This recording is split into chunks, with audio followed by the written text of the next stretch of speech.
Isinusulong ang pagkakaroon ng special investigation ng Senado kaugnay sa pagbangga ng oil tanker sa bangka ng mga mangingisda sa West Philippine Sea.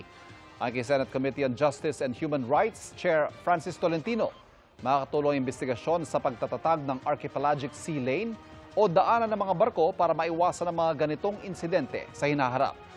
Tinitimbang pa raw ni Tolentino kung sisimulan na ang investigasyon. Hinihintay pa kasi ang final investigation report ng Marshall Islands. Sa naturang bansa sa Pacific Ocean, nakarehistro ang fuel tanker na MV Pacific Ana na itinuturong nakabangga sa bangkang FB Dirin. Mga kapuso, patuloy na tumutok sa mga balita. Mag-subscribe sa GMA Integrated News sa YouTube. Sa mga kapuso abroad, samahan nyo kami sa GMA Pinoy TV at sa www.gmanews.tv.